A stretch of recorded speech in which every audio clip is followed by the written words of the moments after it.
Ladies and gentlemen, welcome back to New Knife Friday. Hello? Yeah, he's here.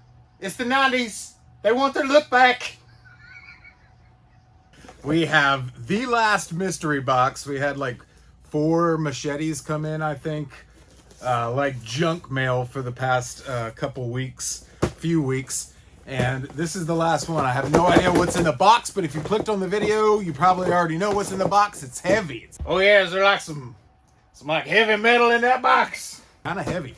So we're just gonna get right into it, man. Yeah, so we're gonna try to save the integrity of the box because apparently you guys really like watching me cut these things up with the machete that's in it. Let's see. See, I'm not all that mad about Gerber. I carry little Gerber Chinese pocket knives because, well, it doesn't break my heart whenever I gotta stick them into rocks or something stupid. Okay, all right.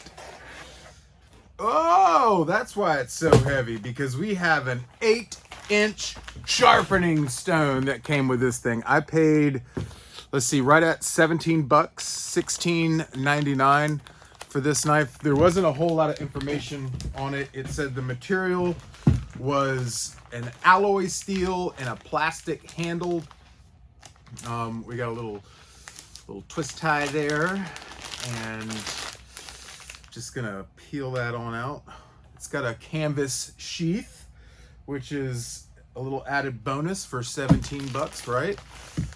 Something to keep it, from cutting you for a little while. You can use that canvas and sew some patches on your jeans, just like them 90s did. At least they put some rivets in here. We got some rivets along the sheath. So this thing, wow, this thing will eventually end up, if we used it every day, if we carried it on our hip, that's a big handle. It will eventually end up cutting through this portion of the sheath. But let's see what we got here. Oh, this thing is covered in oil, buddy. And that is ugly. Takes one to know one. U-G-L-Y. Oh, hell, he can spell. That is an ugly knife. That's an ugly grind. This thing would not cut butter as it comes. Let's see if we can get, you can see they put some kind of a factory edge on it, but it is, oh wow, this thing might just be nothing but a prop. The handle kind of already feels like it's already kind of separating there from a little bit of flex. Do we have any wobble or rock? It says 24-inch machete made in our favorite country, America. China. Sheath, yeah, nothing to write home about there. It's there. Let's see about this though. We've got a little 8-inch sharpening stone. Features 8 by 2 by 1 inches, and it says that it has 120 grit on one side and a 240 grit on the other side. And if you guys can see that, we already have like a hollow in the what appears to be, I can't even tell which side is what. They kind of both feel the same. I'm guessing this is the 240 and this is the 120. But in the 240, we already have a bit of a dip in this thing. Yeah, you can see that.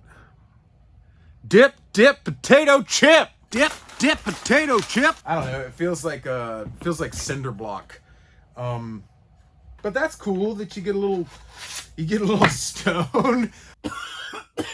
He said get a little stone. I would strongly suggest that you go get a file, because it is going to take you a decade to get this thing where it is to sharp with a stone. A stone, in my opinion, is more for honing, and this thing it's wobbly. Yeah,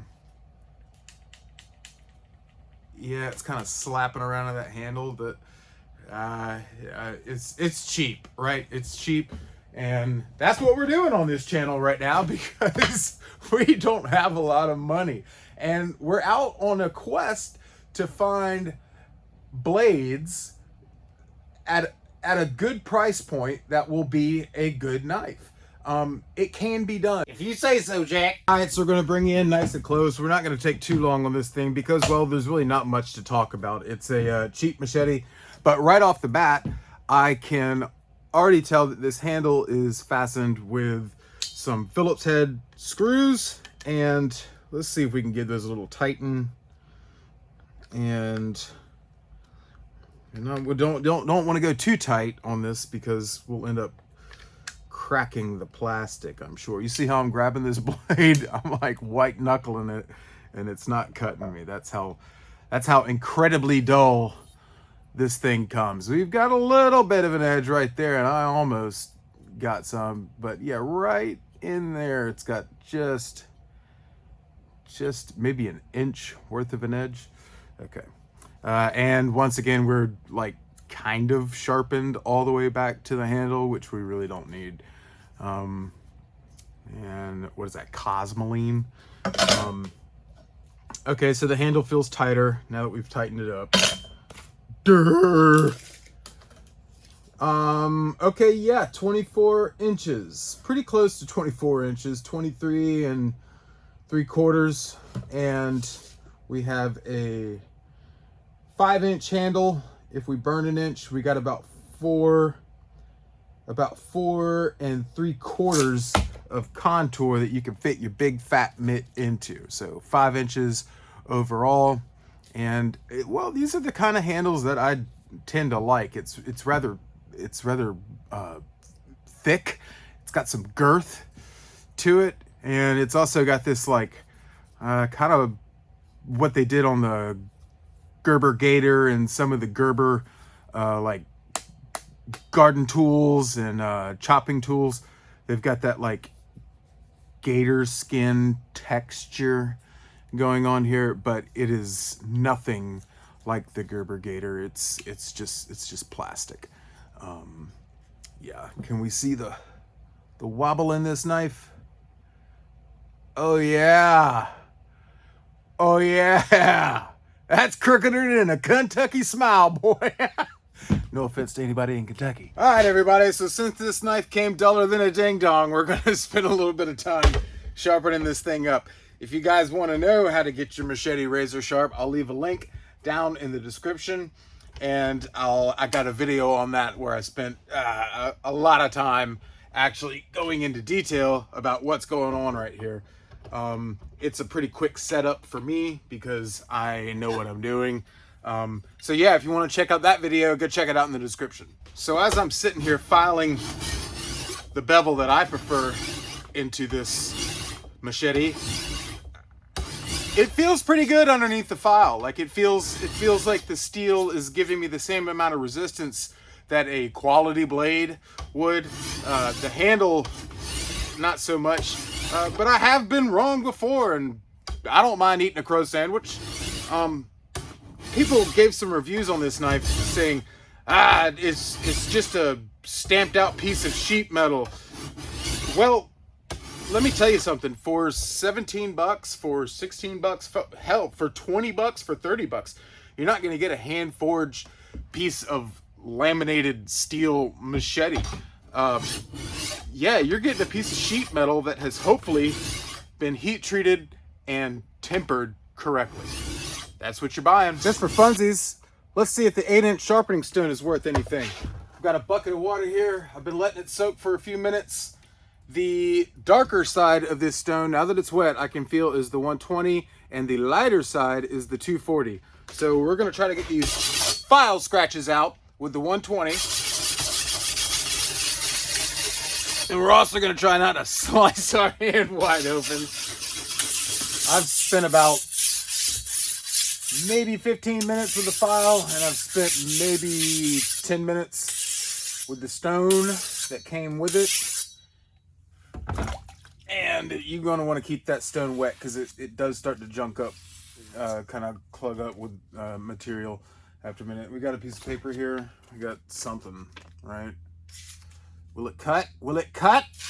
Yes, it will cut paper. Okay, so we just have to see how this thing will do whenever we take it out in the field for Machete Mondays. I don't have very high hopes for this handle, being that that thing is screwed on with these Phillips screws and there's really nothing going on the back side of this. It kind of makes me think that these things are just screwed into plastic, and this plastic does not feel very sturdy. We got pretty good ring. Yeah. Thanks everybody for coming by and checking out. I didn't even tell you what kind of machete this was. This is Emergency Zone is what the thing says. It's sold by a company called Emergency Zone. There is no name to this machete. There are no hallmarks. There's nothing other than the sticker that says made in China. But hey, I found a piece of paper and we can rip this paper up. Thanks guys. Thanks for coming by. Ain't no need to write a song.